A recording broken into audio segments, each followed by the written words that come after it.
لو مريت بموقف انك وانت داخل عيادة الاسنان لقيت حد طالع من عند الدكتور وزعلان ومتضايق ومش عاجبه ابدا اللي حصل او ما كانش راضي عن تجربته مع الدكتور ده، يبقى الفيديو ده ليك.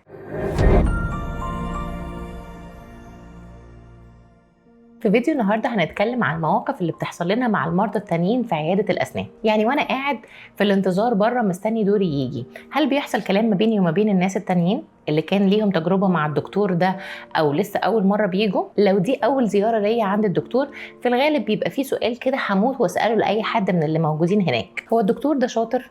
هو أنت بقالك مدة كتير بتتعامل مع الدكتور أو الدكتورة دي؟ طب يعني إيه، أكمل ولا؟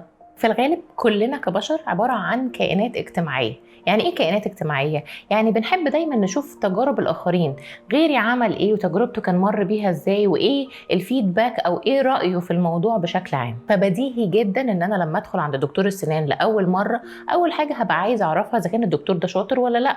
امال انا جاي ليه؟ انا جاي المفروض علشان ارتاح.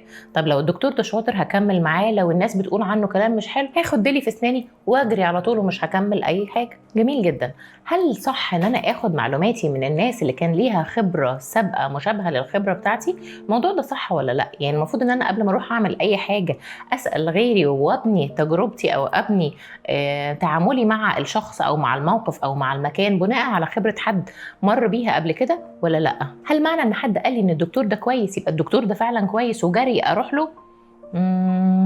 مش شرط. لكن الحقيقة لو جينا نتكلم على الموضوع ده بشكل علمي ودقيق أكبر، فهنقول إن كل حاجة، تقريبا كل المعلومات عن حاجة معينة في الكون ده كله بتبقى ماشية مع حاجة اسمها النورمال ديستريبيوشن كيرف. النورمال ديستريبيوشن كيرف ده العلماء بتوع الإحصاء بيقول لك عبارة عن إيه؟ عبارة عن معادلة كده إحصائية بتقول لك إن أي معلومات عن حاجة معينة هي 80% منها عبارة عن المتوسط، وفي 5 ل 10% هنا و5 ل 10% هنا، دول الحاجة الكبيرة قوي. فهنلاقي مثلا حد بيقول عن دكتور او المجتمع معين بيقول عن دكتور فلان ان الدكتور ده شاطر، الدكتور ده كويس، الدكتور ده اسعاره كويسه، مكانه كويس و وهنلاقي 5% بيشكروا فيه بشكل كبير جدا جدا جدا مبالغ فيه، و5% بيقولوا ان الدكتور ده وحش وحصل معاه تجارب سيئه.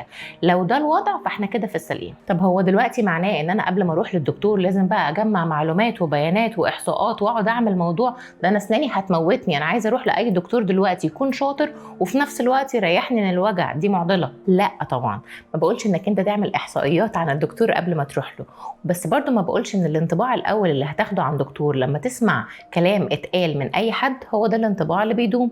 دايما بيقولوا ان الانطباع الاول بيدوم للابد، ودي مقوله انا شخصيا مش مؤمنه بيها.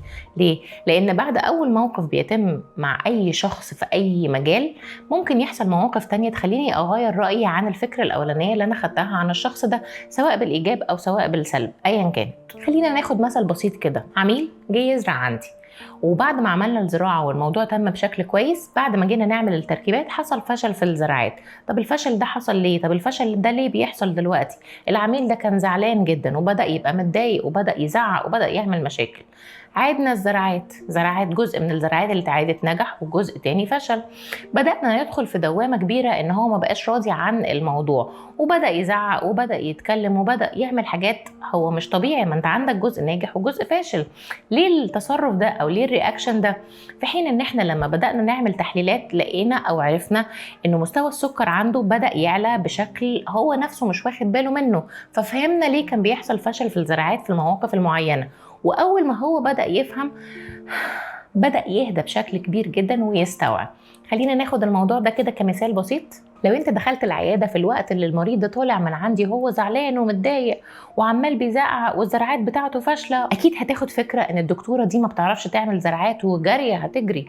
انا جاية اصلا علشان اعمل حاجة وتنجح واحافظ على فلوسي واحافظ على اسناني، ولا انا جاية علشان اصلا الدكتورة دي عندها مشاكل؟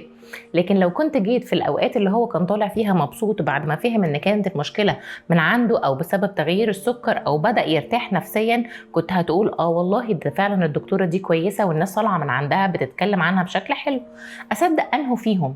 المفروض ما صدقش ولا واحده من الاثنين. علشان كده هنا لازم اقول حاجه مهمه جدا، ان كده كده دايما هيحصل فيه كلام ما بينك وما بين الاشخاص اللي موجودين في العياده اللي انت رايح علشان تكشف عندها، وخاصه لاول مره، وغصب عنك هتسمع كلام من الناس اللي قاعدين حواليك حتى لو انت ما طلبتش رايهم بشكل مباشر. في الحاله دي هعمل ايه؟ في الحاله دي الموضوع بسيط جدا، هاخد الكلام اللي انا سمعته ده هحطه عندي في دماغي، مش هرميه تماما واقول انا ماليش دعوه براي الناس، ولا هاخده وابني عليه تجربتي، لكن هكمل وهدخل عند الدكتور اللي انا رايح له وابدا اقيم التجربه بنفسي. يعني ايه؟ هبدا اشوف هل الدكتور ده بيسمعني، بيتكلم معايا، طلب مني اشعاعات، طلب مني تحاليل، قام بالاجراءات المناسبه، ولا مجرد بص عليا وخلاص، ارتحت ولا ما ارتحتش. لما دخلت جوه عنده لقيت فيه تعامل مناسب، لقيت الكشف مناسب، لقيت، وهبدا اجمع كل المعلومات دي واكون رايي الخاص بالتجربه دي. علشان كده دايما بقول ان ما تخليش حد يكون لك رايك عن حاجه معينه، ما تخليش حد ياخد لك قرار في حاجه معينه. خلي دايما كل الكلام اللي بتسمعه من اي حد عن اي حاجه هو عباره عن تجربه اجتماعيه لطيفه انت مريت بيها واستخدمتها علشان تكون وجهه النظر الاساسيه اللي انت هتمشي فيها بعد كده.